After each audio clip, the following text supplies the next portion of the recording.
پاک فوج کے دستوں نے اسلام آباد میں سیکیورٹی کی ذمہ داریاں سنبھال لیں۔ وزارت داخلہ نے آئین کے آرٹیکل 245 کے تحت پاک فوج کی تعیناتی کے احکامات دیے۔ شہریوں کے جان و مال کے تحفظ، امن و امان برقرار رکھنے کے لیے پاک فوج کا گشت۔ ذرائع کا کہنا ہے کہ کسی بھی شرپسند کو امن و امان خراب کرنے کی اجازت نہیں دی جائے گی۔ شنگھائی تعاون تنظیم کے اجلاس کی مناسبت سے 5 اکتوبر سے 17 اکتوبر تک اسلام آباد میں فوج تعینات رہے گی۔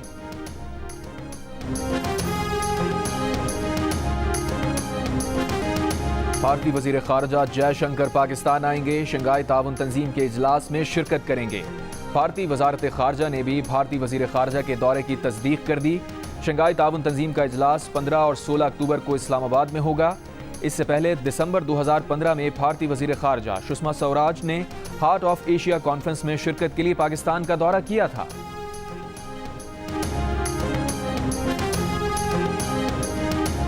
اسلام آباد میں تحریک انصاف کا احتجاج، ڈی چوک پہنچنے کے لیے مظاہرین اور پولیس میں متعدد مقامات پر جھڑپیں، مظاہرین نے پتھراؤ کیا، پولیس نے آنسو گیس کے شیل پھینکے، بانی پی ٹی آئی کی بہنوں سمیت کئی کارکنوں کو گرفتار کر لیا۔ علیمہ خان اور عظمیٰ خان کو ڈی چوک سے گرفتار کر کے تھانہ ویمن منتقل کر دیا گیا۔ کارکنوں کے پتھراؤ سے ایس پی سمیت پولیس کے 3 اہلکار زخمی ہوئے۔ ڈی چوک پر پولیس کی آنسو گیس کی شیلنگ، متعدد کارکن گرفتار۔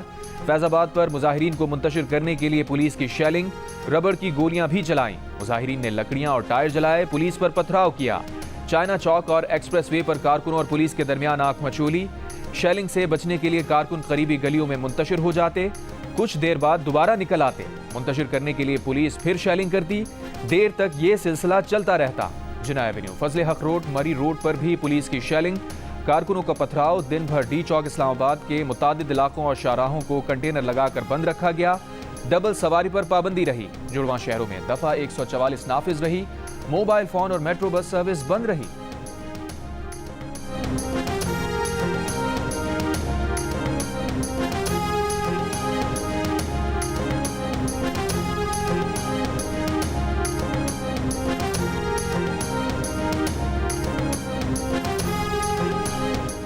وفاقی وزیر داخلہ محسن نقوی نے کہا ہے کہ پی ٹی آئی کو اسلام آباد میں کسی صورت احتجاج کی اجازت نہیں دی جا سکتی۔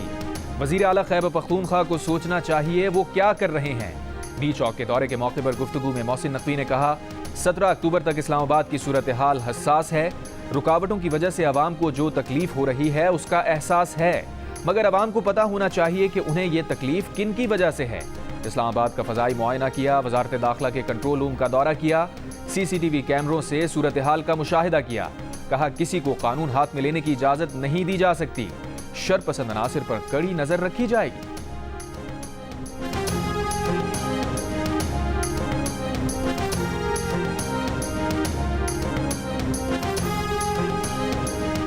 وزیر اعلیٰ خیبر پختونخوا علی امین کا قافلہ موٹر وے کے برہان انٹرچینج پر 2 گھنٹے پھنسے رہنے کے بعد آگے نکل گیا۔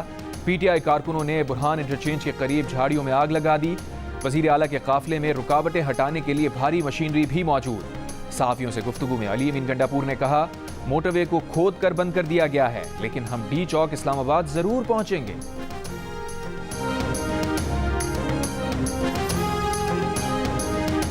ہم مٹی کو ہیرا بنانے کی کوشش کر رہے ہیں، پی ٹی آئی والے اسی مٹی کو آگ لگا رہے ہیں کہ کہیں ہیرا نہ بن جائے۔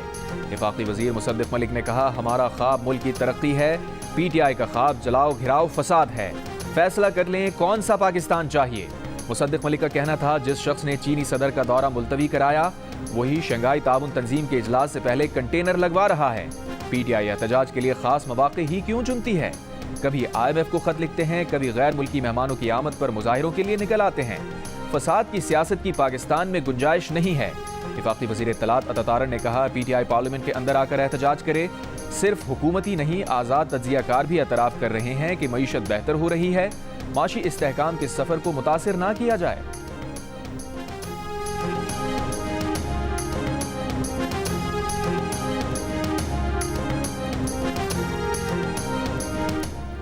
وزیر اعظم شہباز شریف سے گورنر خیبر پختونخوا فیصل کریم کنڈی کی ملاقات، ذرائع کے مطابق خیبر پختونخوا کی سیاسی صورتحال پر تفصیلی گفتگو کی گئی۔ گورنر خیبر پختونخوا نے صوبے کے معاملے میں وفاقی حکومت کی غیر سنجیدگی پر شکوہ کرتے ہوئے کہا خیبر پختونخوا کو تحریک انصاف کے رحم و کرم پر چھوڑ دیا گیا ہے۔ گورنر کی وزیر اعظم کو خیبر پختونخوا کے معاملات میں دلچسپی لینے کی درخواست۔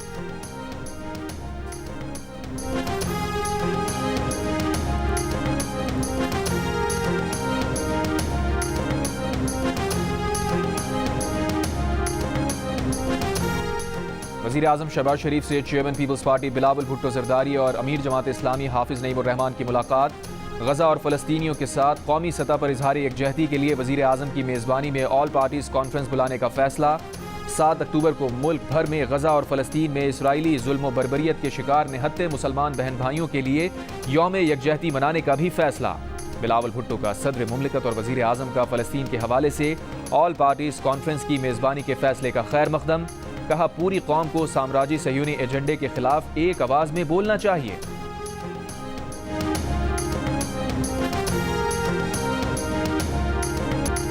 آج ہمارے دشمن کو کھلی چھوٹ دی گئی تو وہ ایک کے بعد دوسرے مسلمان ملک پر حملہ آور ہوگا۔ مسلمان اس خطرے کو نظر انداز نہ کریں، اپنے دفاع کو مضبوط اور آزادی کو محفوظ کریں۔ ایران کے رہبر اعلیٰ آیت اللہ علی خامنائی کا تہران یونیورسٹی میں نماز جمعہ کے اجتماع سے خطاب۔ آیت اللہ علی خامنائی نے کہا جس طرح فلسطینیوں کا 7 اکتوبر کا حملہ جائز تھا، اسی طرح ایران کا اسرائیل پر حملہ جائز اور قانونی ہے۔ ضرورت ہوئی تو مستقبل میں بھی کارروائی کریں گے۔ ایران اسرائیل کو جواب دینے میں تاخیر نہیں کرے گا اور نہ ہی جلدی کرے گا۔ اسرائیل فلسطینی شہریوں کا قتل عام کر کے فتح کا ڈرامہ کر رہا ہے۔ قرآن مجید کی پالیسی ہے کہ مسلم حکومتوں کو ایک دوسرے کے ساتھ یکجہتی میں ہونا چاہیے۔ اگر یکجہتی ہوگی تو عزت اور فتح مسلمانوں کی ہوگی۔ جو ایران کا دشمن ہے وہی فلسطین، لبنان، عراق اور مصر کا دشمن ہے۔ ایرانی سپریم لیڈر نے 5 سال بعد تہران میں نماز جمعہ کے اجتماع سے خطاب کیا ہے۔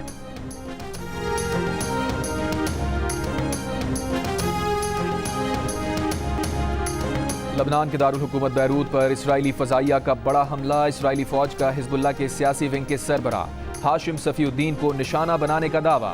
حزب اللہ نے اب تک اسرائیلی دعوے کی تصدیق یا تردید نہیں کی۔ امریکی اخبار کے مطابق حملے کے بعد سے ہاشم صفی الدین کے بارے میں کوئی اطلاع نہیں۔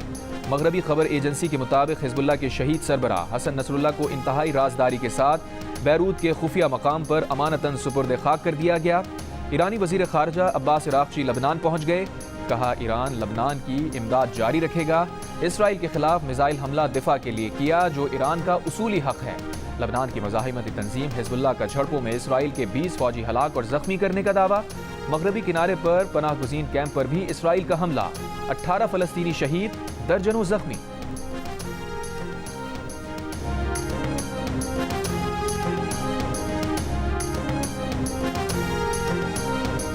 صدر مسلم لیگ نون نواز شریف کی آسٹریلوی ہائی کمشنر نیل ہاکنز سے ملاقات۔ باہمی دلچسپی کے امور پر تفصیلی تبادلہ خیال کیا۔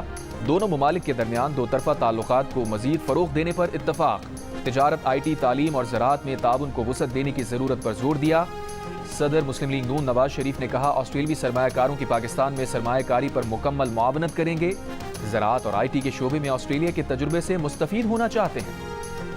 پیپلز پارٹی کے رہنما شہری رحمان نے کہا ہے کہ شنگھائی تعاون تنظیم سربراہی اجلاس میں شرکت کے لیے بھارتی وزیر خارجہ جے شنکر کا پاکستان کی دعوت قبول کرنا مثبت ہے۔ بھارتی وزیر خارجہ کے دورے سے زیادہ توقعات وابستہ نہیں کرنی چاہیے۔ وہ باہمی تعلقات میں بہتری یا بر صغیر میں امن کی بات کرنے نہیں آئیں گے۔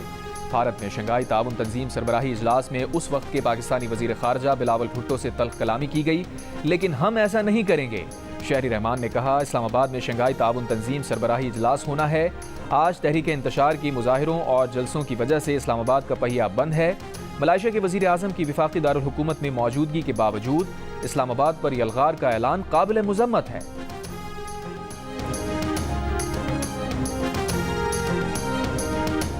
سابق وزیر خارجہ خورشید محمود قصوری نے کہا ہے کہ امید ہے شنگھائی تعاون تنظیم اجلاس کی سائیڈ لائنز پر پاک بھارت وزرائے خارجہ کی ملاقات ہوگی۔ دونوں ملک مشرق وسطی میں کشیدگی کم کرنے میں بھی کردار ادا کر سکتے ہیں۔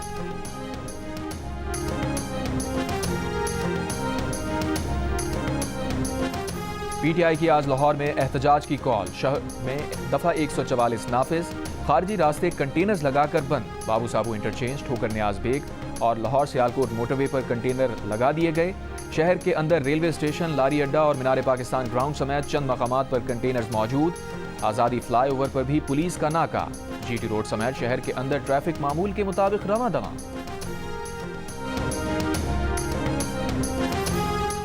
علی امین گنڈاپور مینار پاکستان لاہور کے احتجاج میں نہیں جا رہے۔ تحریک انصاف کے رہنما شیخ وقاص اکرم کی جیو نیوز کے پروگرام نیا پاکستان میں گفتگو۔